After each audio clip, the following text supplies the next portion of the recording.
Hi folks, welcome to my latest video rant where I shake my fist at the clouds and complain about the robots. Not because you want me to, but because I need to get it off my chest.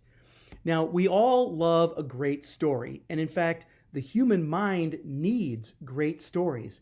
We need to use our imagination to enjoy stories so that we as a human race keep producing people who can write great stories. And great stories are being written and enjoyed every day. But now, many of the great stories we enjoy are the product of a team of people. And many of these people have it as their job to do all the imagining for you. And look, there's nothing wrong with video and film. I love movies. I love good TV shows. But with video, both TV and film, a writer only writes the skeleton of the story and mostly just the dialogue, and the rest is filled in by someone else, directors and visual designers. And again, there's nothing wrong with that. Nothing wrong with taking advantage of the technology to enhance the experience of the story in a video medium.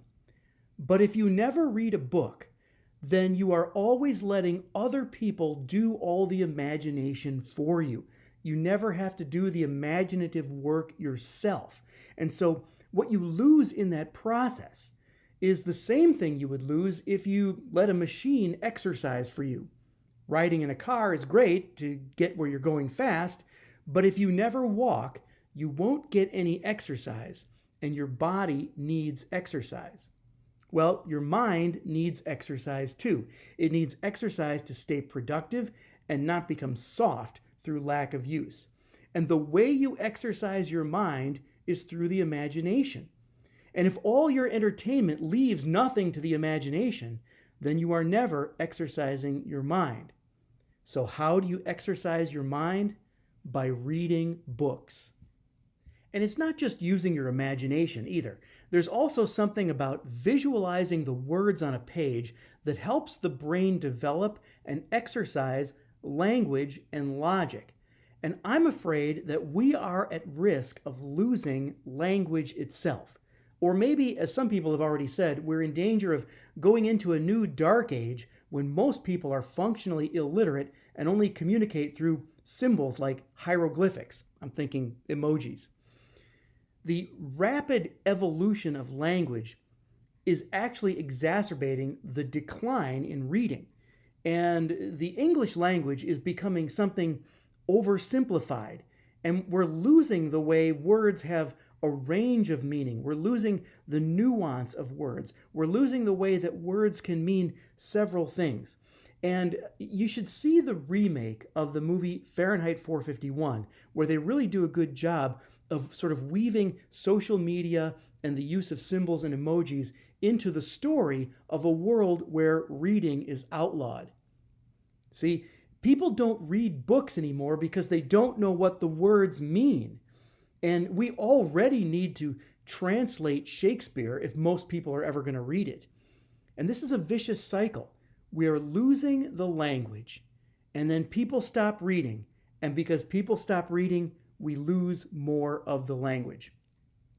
And I'm also worried that the distinction in our culture between the haves and the have-nots will be made worse by the fact that the group of people who are only semi-literate is growing, and the group of people who can read and understand nuance is shrinking.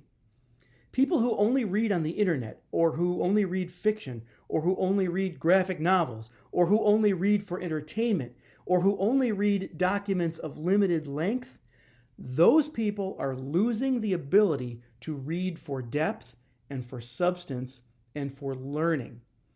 And I think the disappearance of instruction manuals is a symptom of this. You know, at some point, Apple stopped including manuals with their products, and I was frustrated by that. And everyone else said, I never read the manual anyway. Well, welcome to the new world where there are no manuals. And the worst part of it is, we're losing the wisdom and the perspective of the past, the wisdom of those who came before us. So I know I can't fix the world with this video, and I'm going to ride it out. I've got enough books on my shelf to read for the rest of my life. I've already read most of these, but there's a few I haven't read. But if you want to be more than just semi-literate, if you want more than the polarized, hyper-political content that lacks nuance, make time in your life to read books. Force yourself to get back to the ability to focus and have patience and enjoy the quiet and really get into a text and understand it and engage with it. Or don't. I mean, if the toxic waste dump that is the internet is good enough for you, fine. But soon, the internet will have more fake news on it than real news, if it doesn't already. And soon there will be more robot-generated content on the internet than human-generated content. More stuff that's just put up there as a vehicle for the commercials to sell you crap. And if you're okay with that, then by all means, don't read books. But if you want more out of life, you know where to find it. It's in books. Finally, in my experience, God speaks to you when you read, and not just the Bible, but anything that makes you think deep thoughts.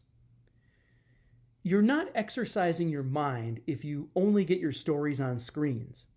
Pick up a book where you get to decide what the sets look like. You get to decide what color the costumes are. You get to decide what the main characters look like and what they sound like when they talk. Pick up a book, exercise your mind, and don't let your brain get flabby. Hey, thanks for watching. Well, you know the drill. Subscribe, notifications, blah, blah, blah. But if you liked this video, please share it. And if you want more, consider getting one or more of my books. Or better yet, join me and the original church community on locals.com. There you can comment and interact with the rest of us. I hope to see you there.